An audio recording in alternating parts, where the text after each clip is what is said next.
And so when you talk about like real world terms and practicality, what would a snake, because we have visuals of this and it's great, but what's real world, what does it look like in the real world? Like what does a snake look like in real world? So if you can recall, like storms are out of our control. Yes. The market shifts, Prices go up. There's just things that God allows, and we referred to that as a storm. When it rains, it rains. You can't stop the rain. It's just going to rain, and the wind is what it is. So when we're looking at the snake, now this is where most times it's from I'm still trying to prey on if there's some outside of this, but it usually comes through a person. Yes. It comes through a person. Yeah. And it's somebody who's trying to deceive you. Yeah. Somebody who's trying to sabotage you. It could be a company, could be a client, could be an employee, could be your partner. Mm-hmm. It could be your best friend. It could be your brother. It's when somebody is coming against your truths. Yeah.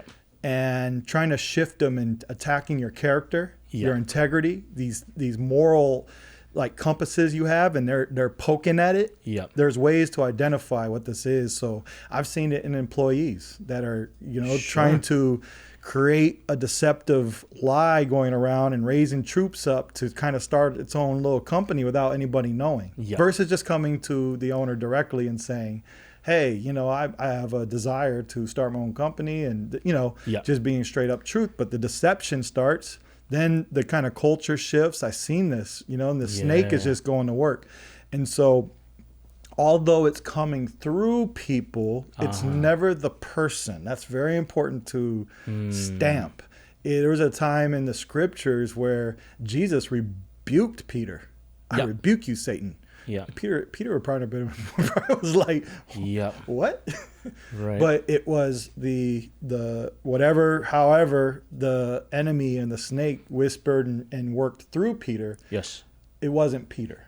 You see where I'm going? Yeah. So what's the importance of discerning or making sure we don't marry those two together? Just always love the person, first of all, and always have the lens to look at the person, that there is a deception, but there's a way to attack the enemy and not the person. And that's what I want to share. You never attack the person, because if you're attacking the person, you're fighting the snake on the ground.